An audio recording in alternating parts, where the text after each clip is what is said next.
that is you're going to prove today. Now, this is one of the rarest opportunities you usually get to introduce someone very special. He is actually our guest speaker. He is Soumyadeep Chowdhury. Now, already all of us, if not all of us, some of us know who is Soumyadeep Chowdhury. That part we discussed a little earlier, so all of you heard. So what I said that we are yet to discover the other side of Soumyadeep. Now, one thing I will give a brief profile, okay, to introduce. Before introducing, I want to felicitate Soumyadeep, and this felicitation is from the part of class 11 humanities. So there should be a big round of applause. So Samrita and Shomaita, please. Now Samrita and Shomaita is felicitating Soumyadeep with a bouquet of flowers, and this is really a very memorable moment. So children, you have to keep many things in memory when you are studying in school. So take this as one of the most important occasion or memorable occasion in your school life. So when you will be leaving the school, you have something to look back. So whenever we also have gone through this stage of life when we were in class 11 and 12. So after when we left the threshold of the school, we went to college. Then we had certain things where we need to look back. That our old school days, what we got from our school. So this is one of such occasion where you can get from school. So now I will just introduce to you formally. Soumyadeep Chowdhury is currently a postgraduate student candidate in political science at St.Xavier's College under the University of Calcutta, aspiring for doctoral research abroad. Soumyadeep completed his secondary schooling from Don Bosco School, Park Circus, Calcutta, and thereafter pursued humanities at +2 level from Bharatiya Vidya Bhavan, Salt Lake, Kolkata. Eventually topping his school and emerging as a state CBSE topper, felicitated by Chief Minister of West Bengal in 2019. Then joining India's premier St. Xavier's College under the University of Calcutta, currently ranked the 8th best institution in the country for an honours degree in political science. He graduated with first class first and was awarded the University Gold Medal by the Honourable Vice Chancellor Professor Ashish Kumar Chattopadhyay on 14th January 2023. Soumyadeep is also credited with holding several leadership positions in the Students' Council. While in school and college, his latest administrative responsibility was as the Chief Convener of the Department of Political Science in Xavier's College. In this capacity, serving as the Chief Organizer for all academic and co-curricular activities of the students. He has also served as the Chief Editor of Political Science Department's journal.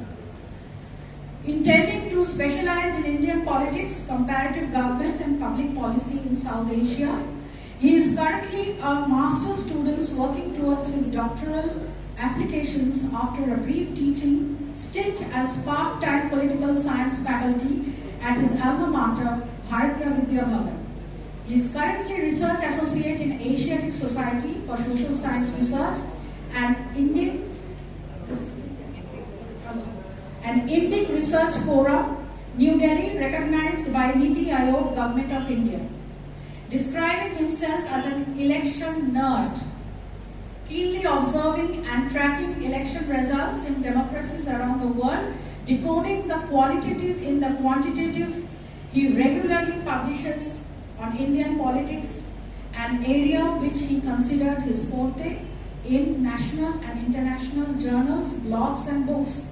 His latest book, being The Crescent, has its own stories, with Uki Otto Publishing, beside being an avid public speaker on issues of contemporary socio-political importance, proactively participating, chairing and organizing several months, mock parliaments and public speaking events, believing with unflinching determinations that words are incredibly powerful to change the world. Now, I personally read In fact, I'm reading for last few years his writings, and he has created a great impression in my mind. Because I like to tell you about Soumyadeep, his writing style is totally authentic and original. He has truly got his own style of writing. So I have seen him as a writer, but I have never heard him as a public speaker. So today I have got the opportunity to hear him as a public speaker. So I am very happy and very glad that Soumyadeep has come here. He has spent some of his precious time with us. So Soumyadeep, the stage is all yours.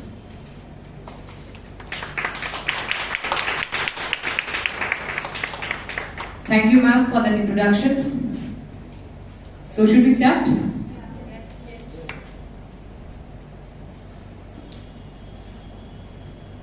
So good afternoon, St.StephensSchool. Can I hear back from you? Good afternoon. Good afternoon, sir. Yes, it should be a little louder because I don't usually make interactions one way. I want it to be two-way. Right? Good afternoon, St.StephensSchool. Good afternoon, sir. That's better.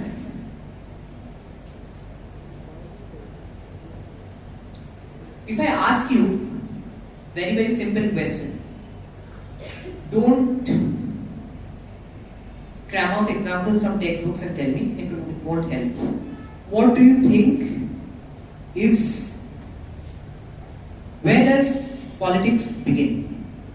I won't even say political science. It is now referred to as politics. Where does politics begin? Yes, not a very difficult question. Where does it start? Yes? I don't want time errors. I want where does it start. It's a very, very simple answer. If you don't get this answer right, you are never going to get the subject right. Even at a level lower than that, where does it begin? It's a family home. Remember, political science, the word political, it starts from the genesis lies in the word people. It begins with you, each one of you. It starts with you and it ends with us. Right? So today's theme, I'll go into the theme a little later. So the theme today is titled Understanding Political Theory in Everyday Life, the Cases of Indian Democracy at 75. Firstly, applying political theory, right? How many of you, I think you have a course, you have done a course of political theory in your class 11, those who have studied political science. How many of you like theory, very honestly? Very honestly, take your hands. How many of you like theory? No? This is largely the scenario in 99% of the cases. You don't usually like theory. Like I said, when I asked you the question, where does political science begin? You told me it began in ancient Greece, then gradually you came down to the level of the family, and I had to bring you down to your level. Right? So similarly, this is what we usually associate ourselves when we deal with political theory. We usually, the word theory comes up, the very moment the image will come to your mind, an old bearded person sitting on a mount and giving sermons. Right? This is what theory is about. But this is not what really theory is about. Theory. Excuse me, one second.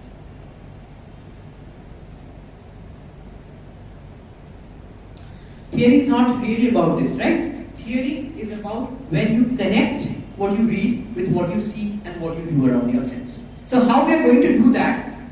The choice of the theme is very important here. While I was discussing with your ma'am, I would perhaps wanted to do something on electoral politics. But why I refrain from it particularly is because at this level, you're not very acquainted. It is something you'll get acquainted in class 12 and gradually thereon, but this is not something you're acquainted with at the level. So in order to have some instrumental value for the lecture, just beginning now, so that you have some instrumental value which you can take over to your examinations and thereon, I chose a topic in political theory, and here I'll show you how that theory can be linked with your everyday life in Indian democracy. And you must remember when you studied, I think you studied liberty. Did you study liberty? The country is celebrating 75 years of independence. Perhaps there can be no better time to understand what this liberty means for each one of you and for every Indian. And how has it evolved? Next please.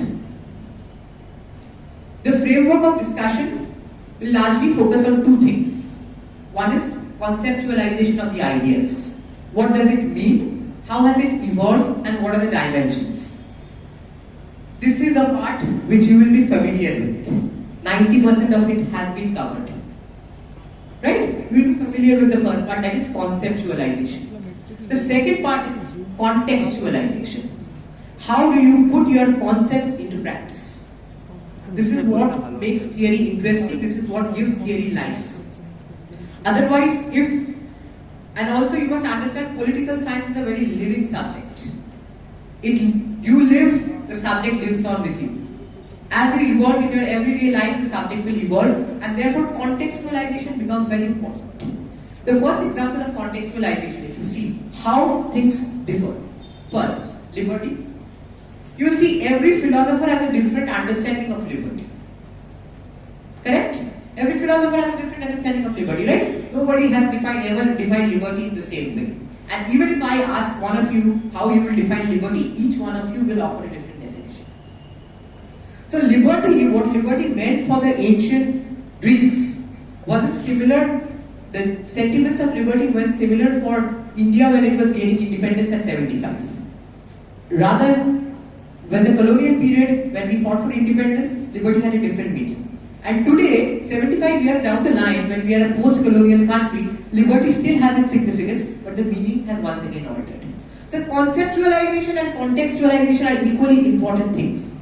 Right? So we will try to put theory into practice through a case study of Indian democracy at 75 while we ponder on the road ahead. I hope I have made my point on why this theme was chosen, the rationale for the choice of the theme.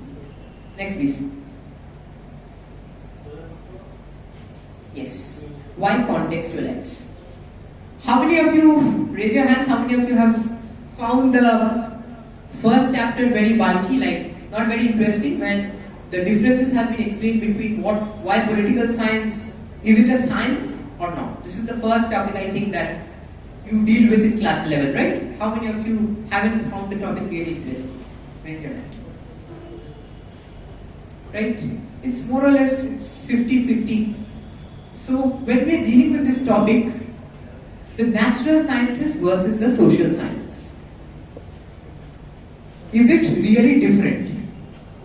That is what the question is. Because when we are dealing with the natural sciences, remember one point of it, one advantage it has, that is predictability of behavior. At 100 degrees Celsius, water will give you steam. Right?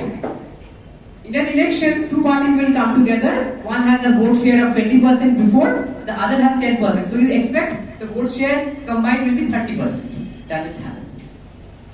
Because in those 5 years, the voter mentality has already changed.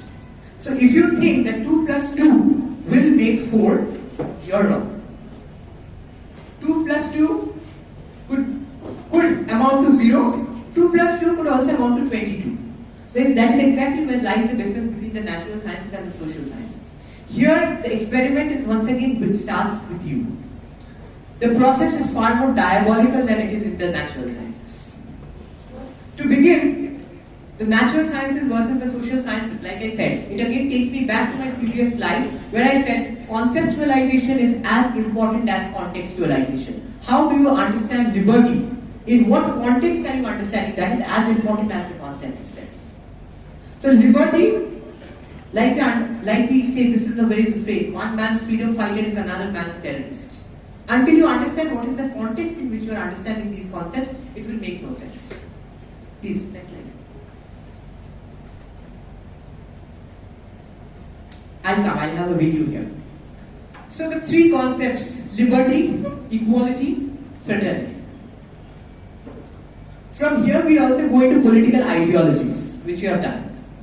Right? So where is the genesis point of liberty, equality and fraternity? The French Revolution 1789. The slogans, liberty, equality, fraternity. The video please.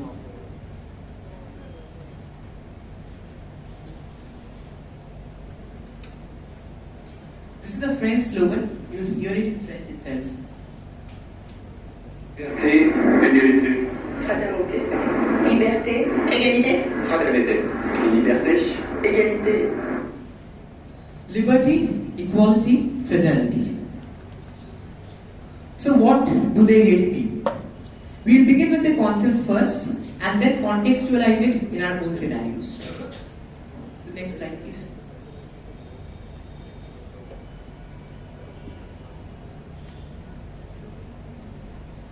Statue of Liberty. The moment you say liberty, this is the only symbol that comes to your mind. But this is primordially because the influence of the West on the social sciences has been paramount. There is currently a reversal of this trend. Liberty may not always be understood in the Western sense of the term. It has its implications for this part of the world as well. Liberty, when you started with liberty, you should know that there are two conceptions of liberty. It starts with the word liber, which means leave alone. Leave alone, in the negative sense of the term, it will mean complete freedom. Freedom without constraints. But does really freedom without constraints, is it really a practical reality? Is it really a practical reality? If everyone has the same amount of freedom to do whatever they feel like, does liberty really materialize? Perhaps not. Liberty for all, unconstrained, unrestrained, is perhaps the best definition for liberty for none. You will also understand the two aspects of liberty. One is negative liberty, freedom from something. You are trying to gain freedom or liberty from something, right? From your constraints, from the restraints that have been imposed on you. The best definition here takes you to liberalism. What does liberalism as an ideology have to do? Liberalism as an ideology has to deal with the individual. So the very idea of liberty takes you to an ideology. Next, another important question. What is the difference between idea and ideology? What is the difference between an idea and an ideology? Are the same sounding words we keep repeating without knowing their meanings? How many know the difference between what is an idea and what is an ideology? They sound very similar, but they are actually not. An idea is something that is conceptualized in the mind.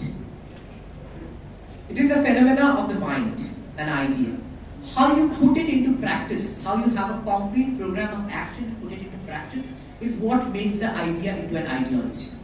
So when you start with the idea liber, which means freedom from something, and you have a state which only imposes taxes for certain basic purposes, such as maintenance of law and order, transport, infrastructure, that is when you have a liberal state. The idea gets transformed into an ideology. That is where exactly the difference from theory to practice lies. That is a bridge. Negative version of freedom is freedom from something, and positive version of freedom is freedom for something.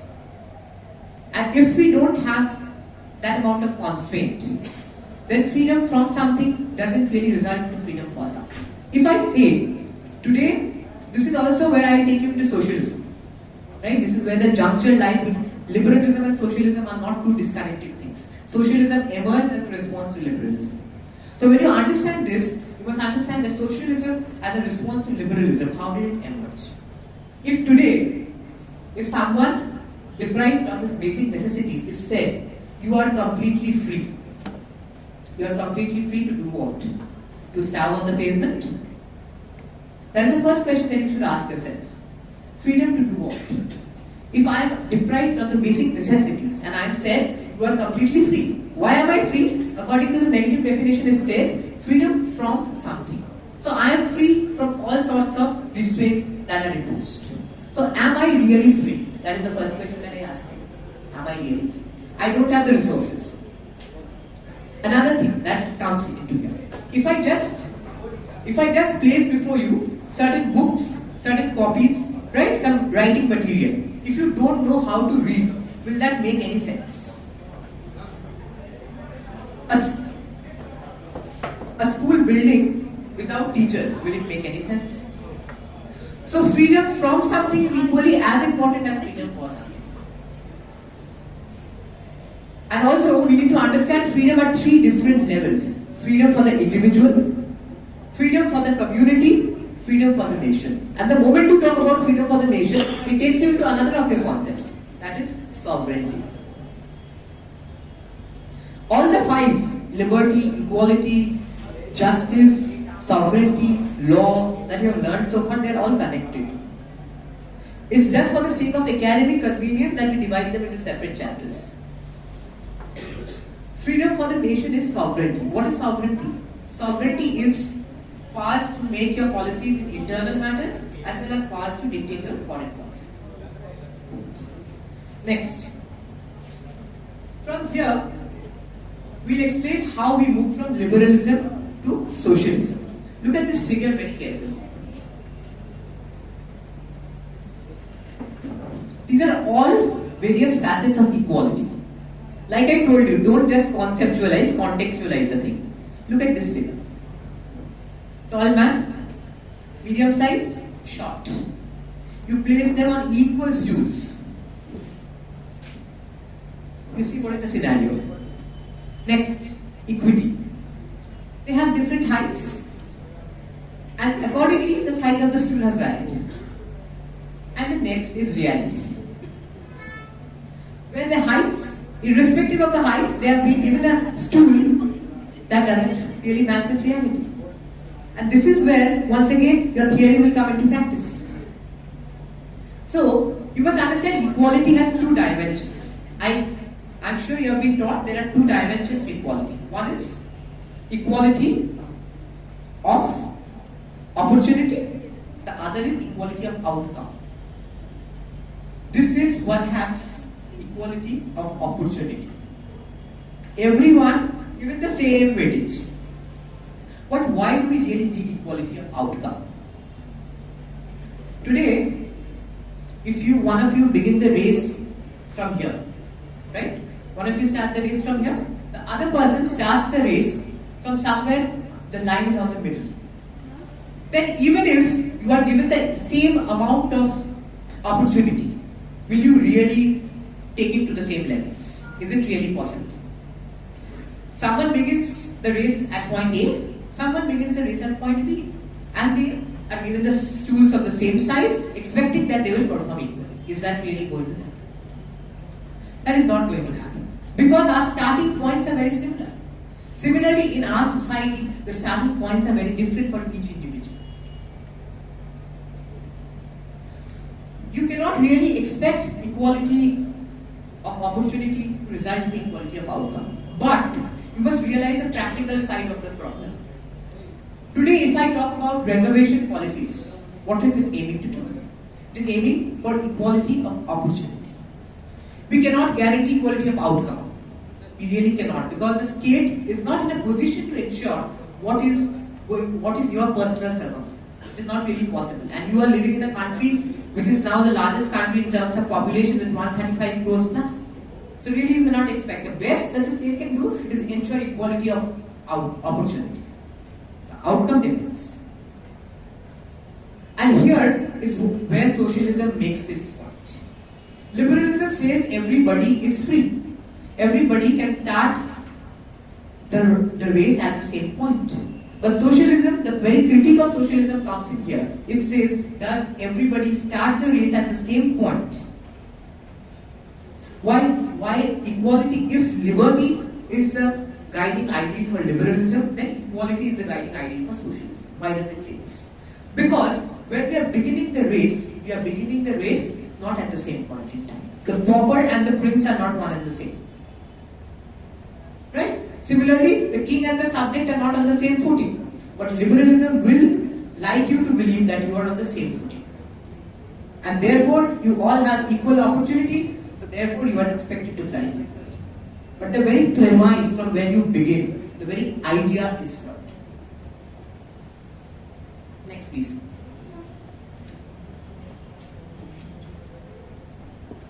So, equality is really not about removing all sorts of inequality. It is about addressing the redressable inequalities. What do I mean by redressable inequalities? There are certain natural inequalities that are inborn in man, right? A person who is physically disabled, you cannot really place him on the same ground with a person who is physically able. What you can do at best is a wheelchair. That is what best you can do. That is your artificial mechanization. So that is addressing redressable inequalities. Equality shouldn't place you under a guard that all inequalities are redressable. Next please. So far we have been talking about two major ideas, liberty and equality. The third part, this is a very interesting chapter, justice. This is the model that comes to you, justice, a pan with two pans on either side balanced. Can really someone tell me what are the elements that you need to place on these two pans, 1 and 2? What are the two elements that this model is trying to balance? Any idea? Simply put, justice is the balance between liberty and equality. How well you balance the two will ensure how fair your society is. So this balance is basically a balance between liberty and equality. Next. And how we are trying to bring about this balance, I'll put it into the Indian context. India at 75, this is where your case study begins. So far you were treading familiar territory. Now, the conceptualization is done. Begins the contextualization. Justice again, it has two facets, procedural and substantive. Procedural is how you make laws. The process of making laws fair and just. This is what will take you into another of your chapters, that is law. And the other is substantive. What is the quality content of the laws? The process and the substance, both matter. Please. So now we'll place the three major dimensions. All of this, liberty, equality, justice. When you have talked about it, you must have understood the various dimensions, political, social, economic. All of them, all of these topics have these dimensions. So how can we really put them together? Right? This is what we are going to try to do here. The Indian context shall be our ground.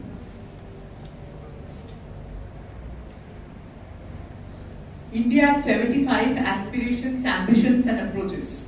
Right? This is the poster of the Observer Research Foundation. If you ever happen to read works on Indian politics, this is the major organization works you will come across. The Observer Research Foundation. So there are two videos. What we'll try to do, we'll try to analyze the content of the speeches. Okay? The video please. Video 2 first, then video 3. Long years ago, we made a trip with destiny. 75 on site on a bicycle and box cars. It now plans to send humans to space.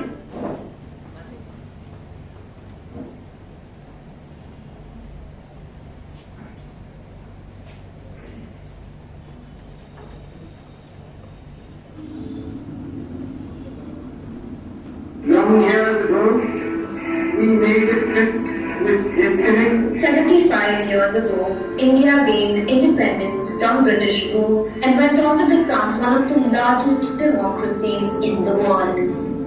The India that Prime Minister Jawaharlal Nehru inherited was that of an economy battered by colonial exploitation and the horrors of partition. The only way for the country was up. Well, literally.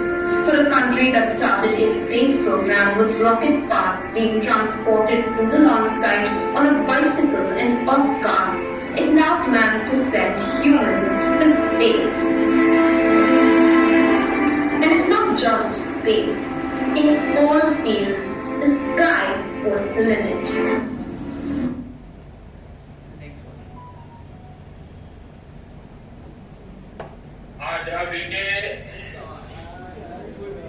75 वर्ष पूर्ण होने पर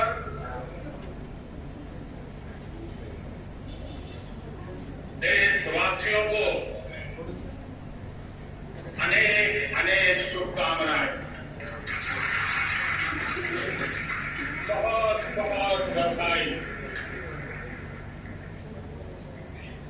न सिर्फ हिंदुस्तान का हर कोना, लेकिन दुनिया के हर कोने में आज किसी न किसी रूप में भारतीयों के द्वारा या भारत के प्रति अपार प्रेम रखने वालों के द्वारा विश्व के हर कोने में यह हमारा तिरंगा आन बान शान के साथ लहरा रहा है। So, two videos, two different time periods, 1947, 2022. If you analyze the content of these speeches, Prime Minister Nehru says, long years ago we made a tryst with destiny. When India sleeps, when the world sleeps, India shall awake to life and freedom.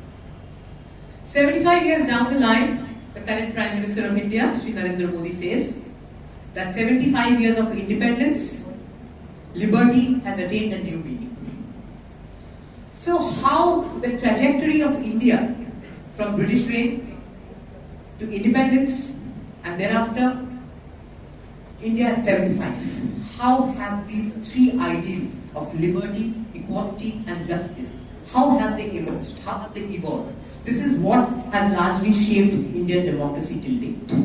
Just like this very video mentioned that the sky is the limit. So where can we really contextualize these three ideals in the current scenario of Indian democracy? How are they playing out? They are playing out.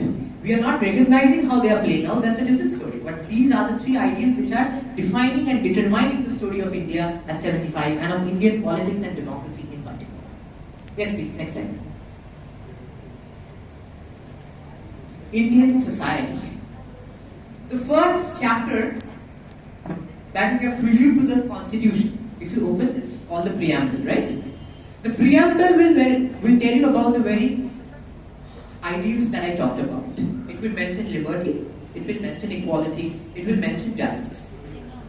Another thing, keep in mind, we started the seminar with the slogan of the French revolutionaries, that is liberty, equality, fraternity. So far we have talked about liberty, equality and we have moved into justice, but we haven't talked about fraternity.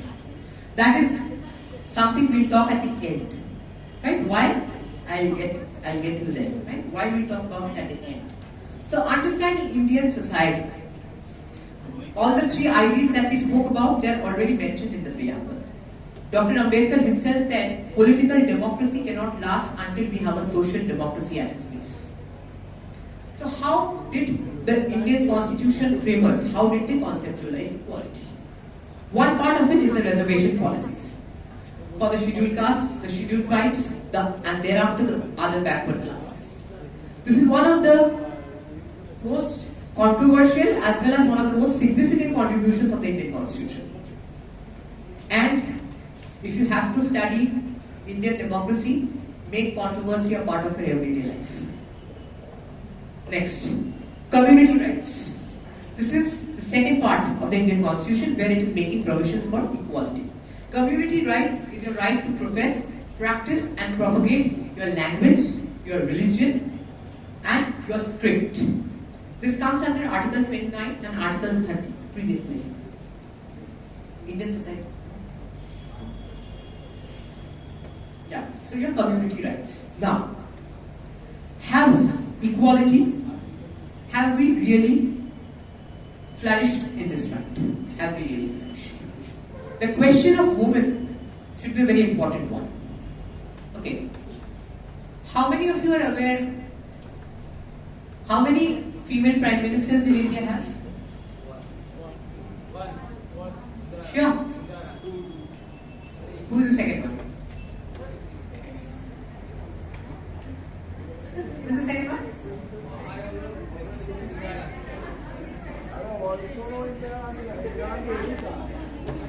Yeah, so far we have had only one. Yes. Please sit down. Next. Currently, how many women chief ministers do we have in office? One. Yes. The only one is the one currently in our state. Right? Okay. How many women do we really have in parliament today? How many? 78. 2019, 78 women were elected to parliament. Out of a house of 543. 545. That's the nominated member together. I'm talking about the elected 543. Right? 545 is the total one. I'm talking about the elected seats. 543. 543. So, 78 out of 543. In percentage calculation, it hardly comes to around 14%. So where is the state of equality? That is a question. I have left it as a question mark. I don't want you to answer this question, right? I want you to think and ponder over it. And that is the point of theory. In theory, you cannot always expect that you will be given questions and you will answer them all at one go. You can't. The point of theory is to make you think and make you find your own questions rather than answer them. So next, the education and the health sectors. The education and the health sectors, the economic one, prior one. Next, from society, we deal with the health and educational sectors together with the economy. How we make the shift from society to economy. Economy, if we look at economy, we know that India started its trajectory as a closed economy. You only have the product and the brand are more or less synonymous. The ambassador, the Hindustan Motors. Right? HMT, the watches. More or less the brand and the product is similar. Come to 1990s, we have the opening up of the Indian economy. That is what we are currently experiencing at a greater magnitude. That is a phase of liberalization, privatization and globalization. But the thrust is more on the side of the liberal values rather than the equal values. But has equality really refrained from making contributions to our policies?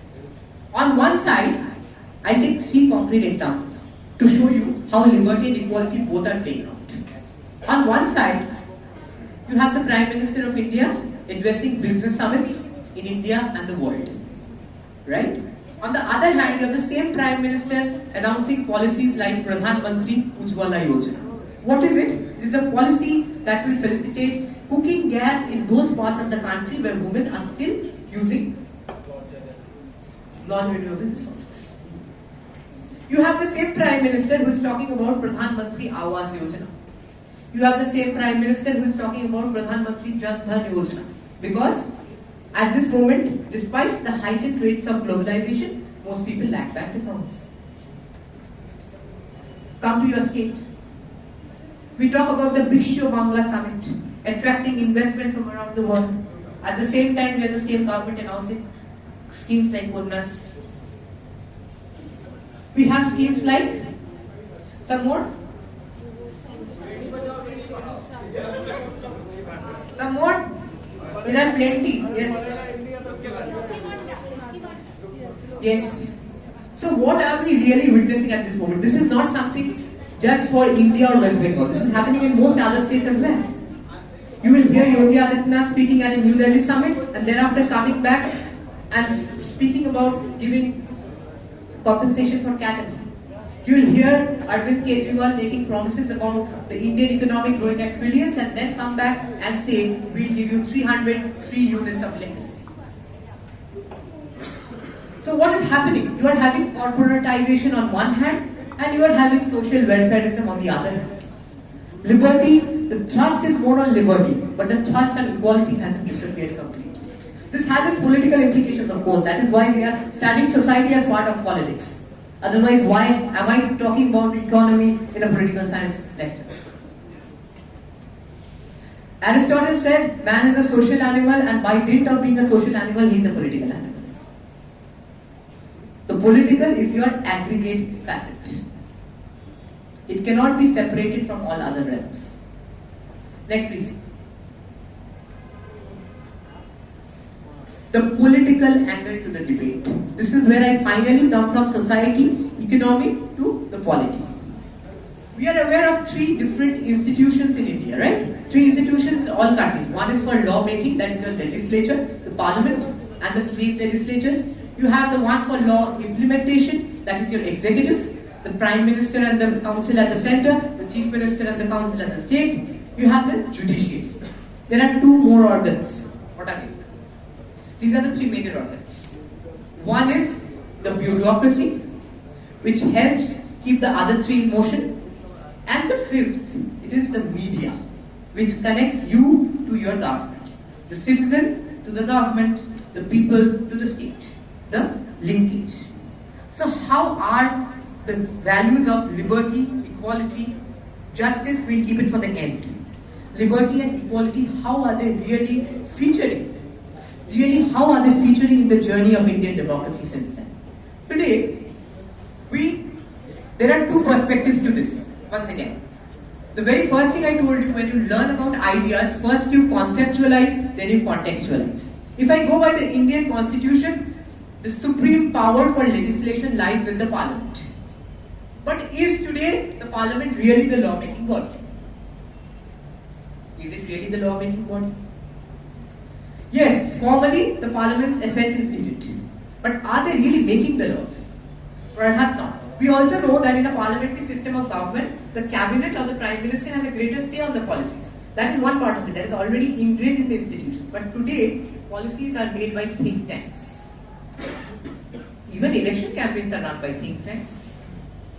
The parliament is just an assenting body. It is just giving its assent to the laws that have been proposed. So, when we talk about liberty, we talked about liberty in the sense that all of the organs will have their powers and they are free to exercise them. And by dint of that liberty, they are all equal, co-equal organs. But are they really co-equal organs? This is a question that Indian democracy at 75 will place before you. Come to the judiciary. What is the judiciary doing at the moment? The judiciary expected to be independent, right? Expected to have judges who come with a security of tenure. But how have we seen justice evolving in the current times? Do you really see the judiciary getting into a direct confrontation with the government? Not much. Not much. Because rather, we have retired justices of the Supreme Court who are allotted governorships. Right? Governorships and perhaps even more, right? Even the election or even political positions. Even this is the case with the bureaucracy as well. People are retiring mid-term to secure positions in political parties. So how is it really impacting the liberty of our constitutional organs? And are they really equal in the true sense of the term? The media and the democracy? The media. What is the media doing? The media, the role of the media is to inform, intimate and educate. Instead of the three, it is now influencing. Instead of informing, intimating and educating, it is today influencing. Either pro or anti, that is not the question, but it is influencing. Today media neutrality is a vanished value in India. Every media report will have its value biases. So how is this really impacting liberty and equality? That's the question again. The final one. This is something we all know should happen in any democracy. Free, fair and competitive elections. Why say free, fair and competitive elections?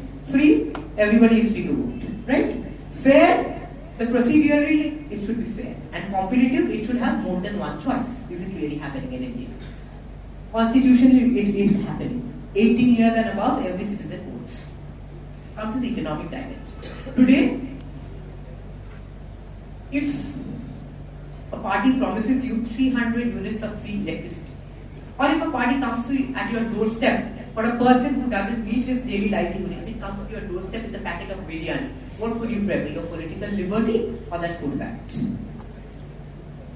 So are elections really free? That is the first step. Fair is another controversial element. And competitive. How competitive are elections in India? How competitive? Everybody can predict who will come back to power. Be it at the center, be it at the state. So are they really competitive? That's the question. You have number of parties, right? Every state, say if I come to Tamil Nadu, I'll just come to Tamil Nadu. You have the two major Dravidian parties, the DMK, the AIADMK. You have a number of other parties. You have the BJP, the INC, the other smaller ones, numerous. Even in West Bengal you have them. You have a number of hill parties. But everybody knows the competition is at best between two parties. At best, in most of the states. There it's the Dravidian parties. So for the smaller parties, they either have to ally with the stronger ones or perish. There is no third alternative. And in many cases, it's even worse. It's just one alternative. It's just one. Because if you look at the ruling party's current strength in parliament, there is no party which can even reach 1/10 of its total strength. Right? So free, fair, competitive elections. Are you really free to vote? Are you really equal when you are voting? Another thing. Are we really equal when we are voting? Are we really free when we are voting? Are we making our own choice? Our choice is often dictated by caste considerations, religious considerations, ethnic considerations. So are we really free to vote? This is a question that you should ask yourself. Next. 2024 and the road ahead for Indian democracy.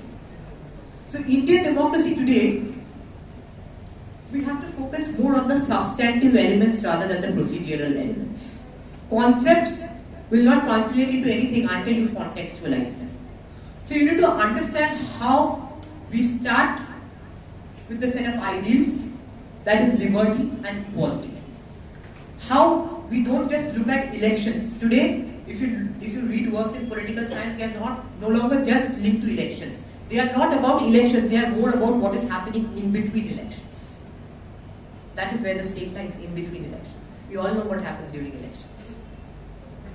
And finally, you need to understand the relationship between liberty, equality and justice. Justice is about how well you balance these values of liberty and equality. And the better you balance it, the higher will be your scope for fraternity. What is fraternity? Brotherhood, harmony and social solidarity. This is how the three concepts will come together. It's a fusion. They are not isolated. And how well you not just conceptualize and contextualize them, but how well you apply your ideal to the real, how well you apply your theory to practice, and how well you do and how well you make sense of your political realities will make you, as a citizen of the 21st century India, understand who you were, who you are, and who you will be in the times to come. Thank you.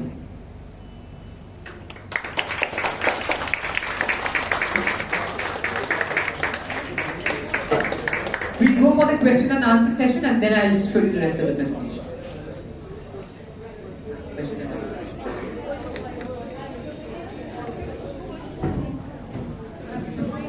So children, I think you are ready with your papers and pens. Now this is the question and answer session I told you before we are going to have now. So you please think before you ask the question, and Soumyadeep will help you to furnish with the answers. And obviously very nicely he has put up with the democracy that we are facing today. We have seen the different facade of democracy which we have never seen before, because you all are only limited to your textbook learning. So obviously he has took you beyond your textbook, and he has brought you to the reality. So today you understand that what a beautiful connection he made with equality, liberty, justice, which sometimes you cannot understand when you read on your own. Now he has made it a household object, as I can say, and for the way he has explained, obviously it shows that so easy to understand these concepts, which were otherwise so difficult. Now, Soumyadeep, I think you should start with the question session, and please one at a time. And just a moment.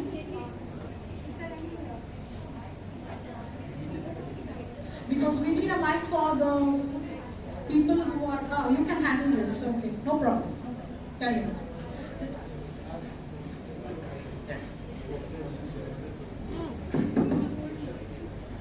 Yes, just raise your hand, I will go towards you and you can ask your question. Yes. Who will inaugurate? Anyone? Anything, it's open to you. Never mind what you are asking. Just go ahead.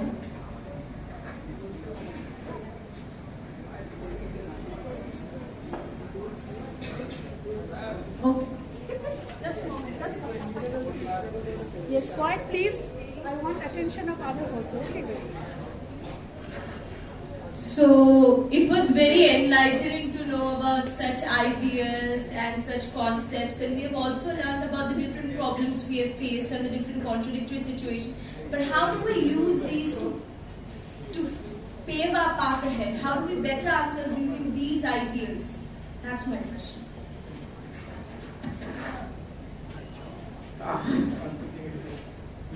If you have to understand this concept,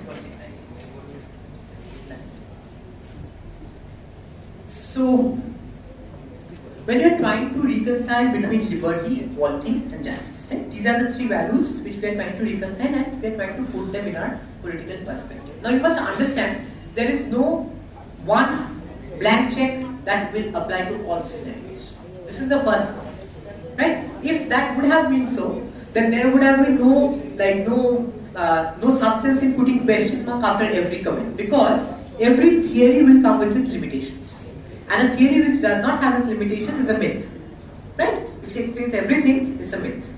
So every theorization will come with its limitations. So when we are understanding how we will reconcile, you need to take out the particular case in mind, right? So see, when the most current example, equality of opportunity and outcome we discussed. So see how it is playing out here. Why did the framers of the constitution go for a reservation policy in admission rather than in outcome? Why did they go?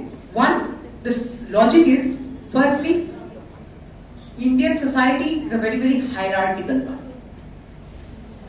We are not at the same level playing field. So, in order to empower those at the bottom rung, the reservation policy was initiated. And it was initiated for certain groups, scheduled castes, scheduled tribes, OBCs, because certain markers of social and educational disadvantage were available. This could be done in legislatures, this could be done in educational institutions, and also public jobs, public employment. These are the three sectors. Why could the government, you need to understand the practical aspect of it as well. Why did the governments not extend these to other facets? Because in the private sector you cannot really interfere. The government has its limitations, it cannot really interfere. And the second, how will the government ensure equality of outcome? How will it ensure? It thought equality of opportunity will ensure equality of outcome. When it did not work out, we currently have a recent scheme that talks about reservation in promotions. When it did not work out, it went for reservation in promotions. And the other thing is, this evolution will not stop here. It will continue. As and when you reconcile, every combination will have its difficulties. Mind you, there is no perfect combination that will yield the best results. We can only opt for the most optimum combination that will ensure most gain and least pain. We cannot ensure maximum gain and zero pain. So we have to find this combination. This is not a solution that will come in one day or a year. This is something that will continuously evolve, and we have to keep reconciling to see which combination will best fit our jigsaw puzzle and give us the right answers. Yes, next.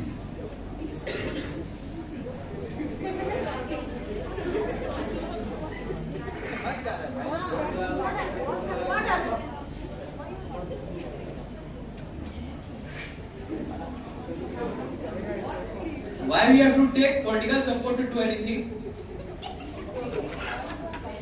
Why you need to? political support to do anything? Yeah, why we need to take political support to do anything. At the beginning of the lecture, when I started, I think you were not there, you joined in late, but anyways, when I started, I said, political science as a subject begins with? People. It begins with? You and ends with us. It begins with you, it ends with us. So when you have to connect you to us, what do you need? What do you need? What is politics? Politics is your aggregate facet. It is not a one facet of math. The social, economic and all combined together is your political facet. So the moment you need to convert that I, that me, that you into us, you will definitely need your community support. You will definitely need to take your collective support, community support, your national support. And then where the genesis of the political process lies. So begins with you, ends with us.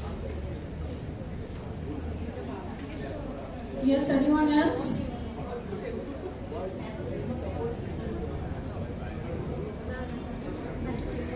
Any questions you have in your mind? Please raise your hand, I can't see. Anybody from that side? Anyone, any contemporary topic I'm perfectly free. Yes. Don't have to restrict to this presentation.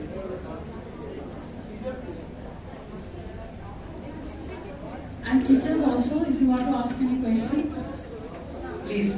you're always invited. If you have any questions in your mind, I am ready to go to you all. You can ask.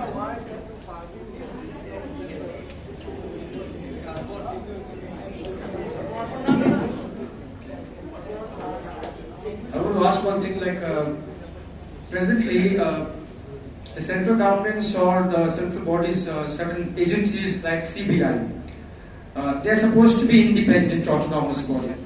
But are they really working like autonomous bodies? Like, if don't think that I'm biased, maybe you're thinking that I'm biased towards a political party, but a simple question is, if the CBI considers that Sonia Gandhi is faulty, Rahul Gandhi has criminal or faulty deeds, Mamata Banerjee and her, all the ministers and the political party here ruling in West Bengal, they're all corrupted, fine. But then in whole country,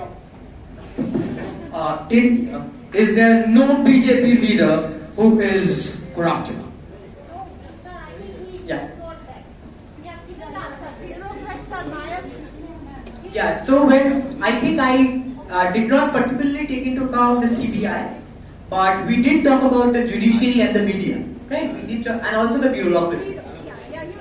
I talked about a bureaucracy. So if we have to see the central agencies as part of the central bureaucracy, so how are they operating? The first question is not are they autonomous?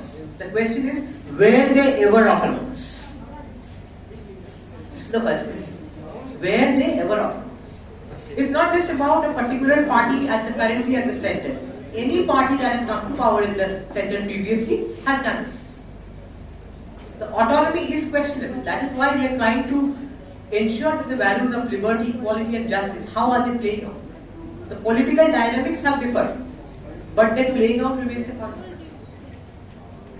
Are they really autonomous? That is the question. And the purpose of this session was never to answer the question. It was only to make you think whether you are asking the right kind of questions.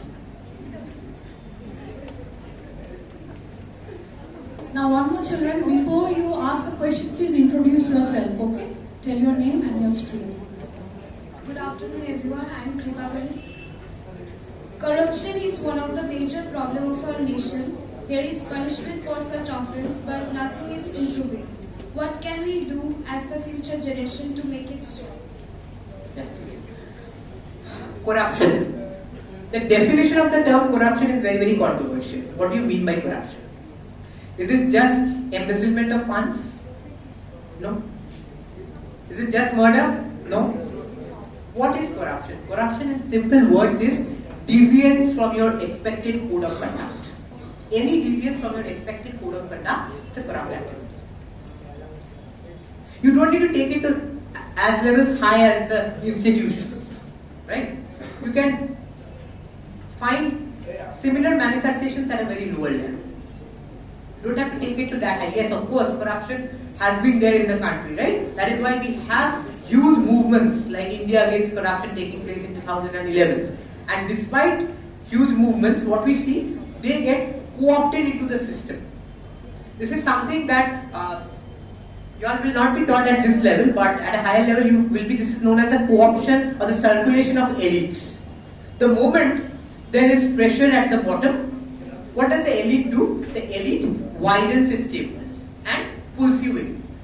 The moment you get pulled into the suction, you are very much a part of that system. The elites are the dominant class, either socially, economically or politically. The moment the elite will find a threat to its power, it will expand its avenues. What it will do, it will make avenues for you to be part of that system. And the moment you become part of that system, this is why exactly socialism did not work out. Socialism said equality for all. The stage never came, because once you are part of the Communist Party system and once you are enjoying your privileges, it is very basic human nature, you wouldn't like it to go. Once you're part of the cream, why will you ever care for the rest? That's very basic human nature, and this is exactly because of human nature. Also political science, like I told you, it begins with you, it also begins with the study of human nature. Every philosopher offers a different interpretation of human nature, and until you understand human nature, you will never find an answer to these problems.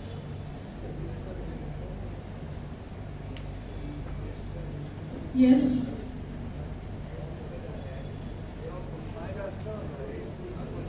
So, any more students?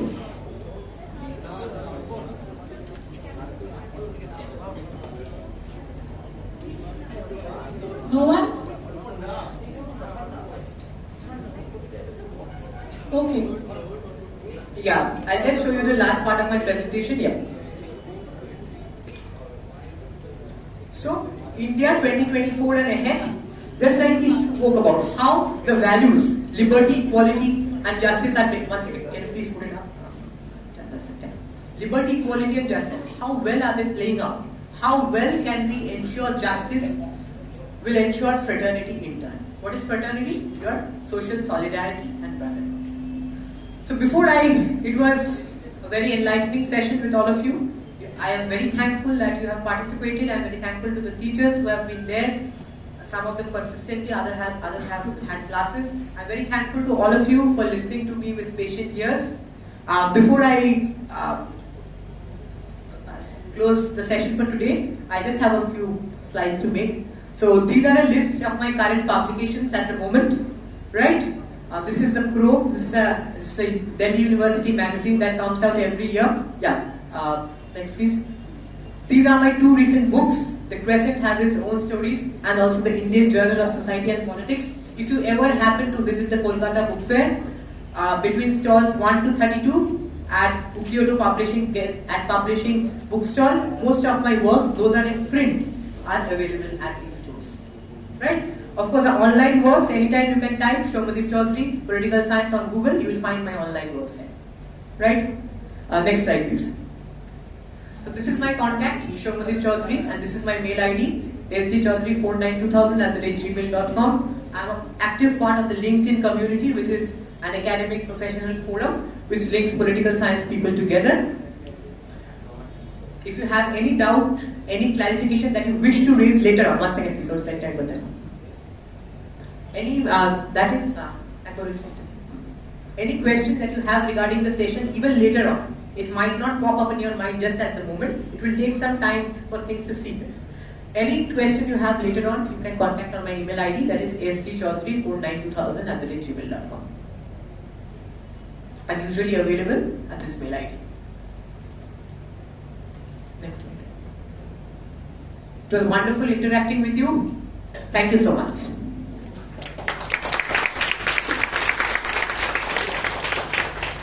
Okay, thank you Soumyadeep for taking some time of yours to come over here and to enlighten the students of St. Stephens School.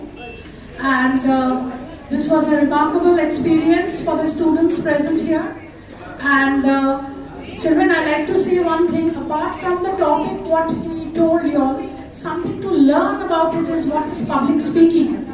So obviously I can see some of you are aspiring to become the future public speaker. So Soumyadeep, I'm taking a little more time of yours. That can you throw light on what are the aspects of public speaking is so important? Because I was noticing him not just on the matter which he was talking, but actually the way he was carrying himself, okay, to spread his ideas and views among the people of two different generations.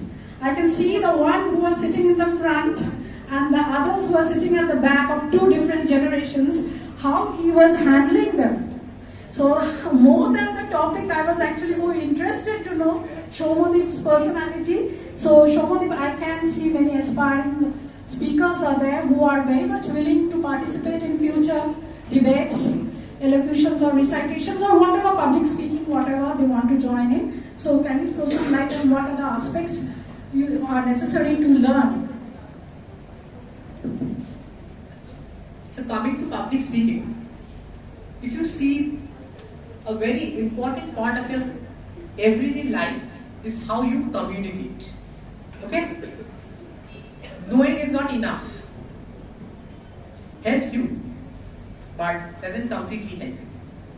Knowing is one part of the story. How well you articulate and make your point, that is what drives it to the people. Because after all, leave aside when you're doing personal things like reading a storybook or something like that, most of the cases you will need to articulate it to people that you understand. Even for that matter, a simple answer to a classroom question. The teacher is asking you a question in class, you're responding to it. What does the teacher actually want to do? The teacher actually wants to know whether you have understood. And even if you have understood the topic, if you are not able to articulate, the doubt lingers on whether you have really understood. So this is exactly the point. You need to be articulate about what you do. It doesn't come at a single go. It's difficult to come at a single go. Right? There has to be a point where you need to start off. And as students of the social sciences, this is all the more important. Unless you know how to articulate, how to communicate and present yourself before others, your message will not get delivered. If today, if I came and all the 22, 24 slides that I had, if I just made it an automatic slideshow, would they have made any sense to you? They wouldn't have, because writing itself does not have, and this is something you need to understand from the very real life political scenario. Political leaders who speak really well are the ones who attract the largest crowds to their political rallies.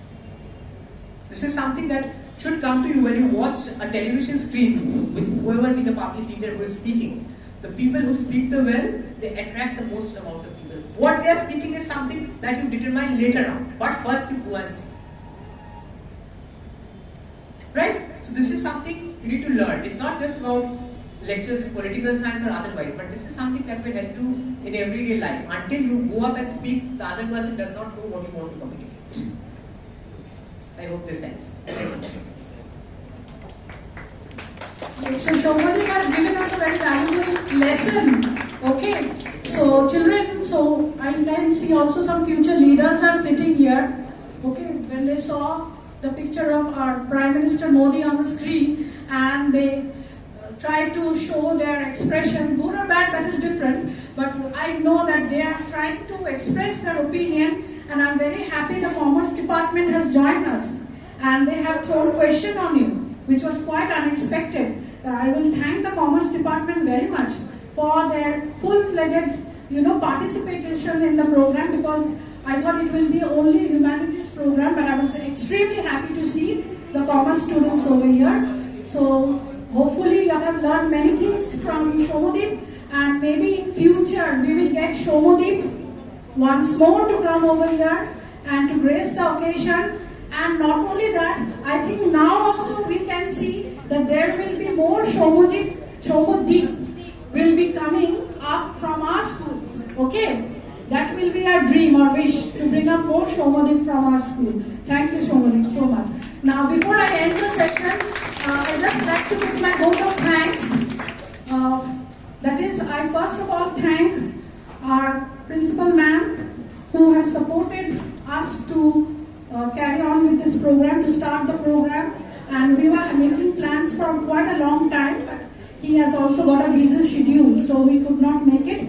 Actually, I wanted to make for the class 12 humanities also, because that would have been very much relevant. But unluckily, that we could not get them. And I would like to thank the entire office team, our service staff. I would like to thank the teachers who have spent their most valuable off period and come over here to listen. And naturally, I will also thank the students and everybody who has made the program so successful.